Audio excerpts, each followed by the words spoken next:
The good news is God ama Christ alitusaidia kujua how to know these false prophets. Hakutuacha tu hivyo without information.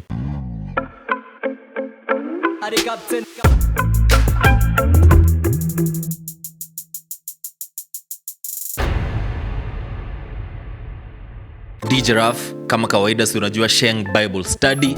We are on lesson number 5 from chapter 7 of Matthew, the words of Jesus. I keep saying, lazima tuangalie hizi words keenly and seriously to try to understand Christ alikuwa anasema nini. And today we are learning about how to judge.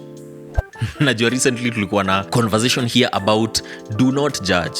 But then pia we mentioned that there is a way that is allowed that unaweza judge, and this is all about knowing them by their fruits. So let's go straight to the word. Beware of false prophets who come to you in sheep's clothing, but inwardly they are ravenous wolves. Beware of false prophets. Before tuende any further than that, these are the days that zilikuwa prophesied. Unajua si uambiwa Christ anarudi, lakini since umezoea kusikia ukiwa mtoto unafeel haezi kuwa anarudi, basi si angekuwa anarudi before ama nakwambia these are the days that were prophesied. Na kuna so many false prophets these days. There are people who utacheki ako pale, maybe ako na mega church ama ni msee mwenye hata ako kwa street ama ako online pia, but they are false prophets. But you know the good news? The good news is God ama Christ alitusaidia kujua how to know these false prophets. Hakutuacha tu hivyo without information. Tufike place tuone there are false prophets, kuna ma false teachers everywhere. Alafu tunashindwa sasa tutafanya nini? Today we will find the solution. Today we will learn how to judge and how to know. 16 says, you will know them by their fruits. Do men gather grapes from thorn bushes or figs from thistles? So acha to handle, do men gather grapes from thorn bushes? So tunaangalia grapes na thorn bushes. Ile place yenye Christ alikuwa speaking in these times ni the Middle East. And in the Middle East kuna buckthorn bush yenye ina grow huko na ina produce purple fruits which look like grapes from far. So this bush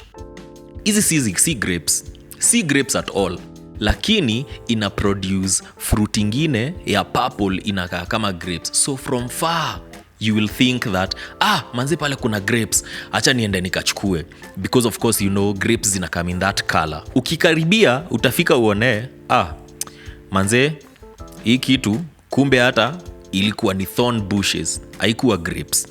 And then fruits za hizi thorn bushes are very bitter na zitakuharibikia tumbo vibaya sana, just because zinakaa ni kama grapes, they are not grapes. Then let's look at figs versus thistles. Kuna thistles bado in the Middle East whose flowers look like a new fig. So ukiangalia from far unaweza fikiria this is a fig, but on closer inspection you will realize that manze kumbe hata hii si ile kitu yenye nilikuwa nataka. You have to get close. In both cases, in both the buckthorn bush that inakani kama imeproduce grapes, and bado kwa hii thistles yenye inakani kama ni figs, you have to get closer. So you have to examine, and it's the same with the false prophets. Lazima ukae uexamine, umstudy, uangalie, usikie mtu anasema nini, then uta realize that kumbe this is not what this person is saying they are. 17. Even so, every good tree bears good fruit, but a bad tree bears bad fruit. The same that this thorn bush may bear a bad fruit because it is a bad tree, but the grapes utaziget from the right tree. A good tree cannot bear bad fruit, nor can a bad tree bear good fruit. Every tree that does not bear good fruit, this is the part we don't want to hear, but it is there, is cut down and thrown into the fire. Therefore, by their fruits you will know them. So we ask ourselves, what is this fruit? This person mwenye ni a false prophet, hii fruit tunasema ni nini tunaweza angalia tuseme manze umse hayuko sawa. The fruit should be love. Galatians 5:22 inatuambia hivi, but the fruit of the spirit is love, joy, peace, forbearance, kindness, goodness, faithfulness, gentleness, and self-control. It's as simple as that. We will know them by their fruit. Ile fruit mse ana produce, utaangalia one hapana. There's this person mwenye maybe anakuambia I'm a prophet of God, lakini ukiangalia behavior yake, ukiona vitu zenye anafanya, ukiona venye anaongelesha watu, na hiyo kuongelesha watu ni crucial sana, because mi spendi kukuwa na kuna mse anani treat poa lakini anaongelesha watu wengine vibaya. Watu wenye wana date wao advisiwa, when you go to a restaurant, usiangalia sana venye huo dema mwoboy anakuongelesha. Angalia venye anaongelesha mawaiter, kwa sababu yeye anaona anaweza wadharau. So you look at this so called man or woman of God, na venye ana treat wase, manze umse hana love. You know, all these fruits tunaweza sum up to weke to love, because if you have love, you will have kindness, you will be gentle with other people. Unaget? And then there's the big one hapo, ya fruits of the Holy Spirit, ya self-control. Na yende na kuanga the hardest kabisa. Yani me, in my opinion, that is, unaweza pata all of them, lakini ukuemazi self-control imekulemea. So today we are just learning about how to judge. By how to judge, it's not how to condemn, how to say that manze mse anaenda hell. Story ya kuenda hell na kuenda heaven, hiyo ni judgment ya God, hiyo si yetu. But tuna judge ndio tujue, should I listen to this person? And the last thing, do not expose yourself to every single teaching that comes your way. Si kila msee yako right. Najua wase wanapenda conspiracy theories. Unaingia YouTube manze, inakuwa ni dark hole tu fulani, yani unafuata tu ukicheki venye sijui kuna conspiracy ya this and that.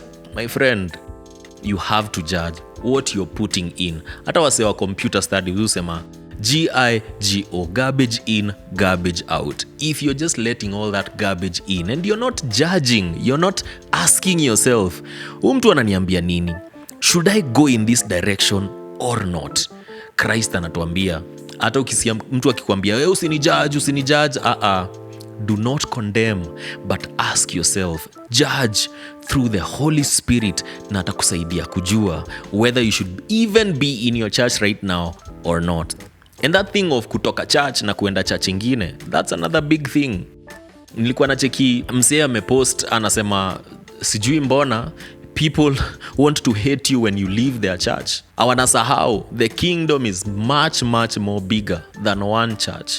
Manze kama uko kwa church, I'm not telling you ati utoke just because umeona one imperfection. Kuna pasi alisema, there's no church that is perfect, and you find that perfect church, usijoin, kwa sababu utaimake imperfect. You see, you have to judge through the Holy Spirit. You have to ask God. And if there's a problem, pia tulilearn about conflict resolution. Venye unaweza enda ubonge na pasi, umuulize, pasi, kuna vitu zinaenda hivi na hivi na hivi. Then eventually, if you find that manze hapa hakuna light ya God, then you can leave. God bless you and see you on the next episode. Afadhali Daniel Toroiti charap. Tisharap. Hati ya kisharap. Ujai andika mistari kama hizo wewe. Tumefika na then nikasema na akaniambia ati mimi sijui, nikamwambia mimi ninajua na alafu kuanzisha yani wewe ni stamba. Atu aldo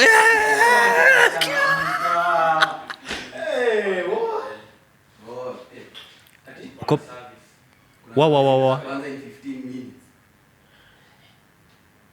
Anza.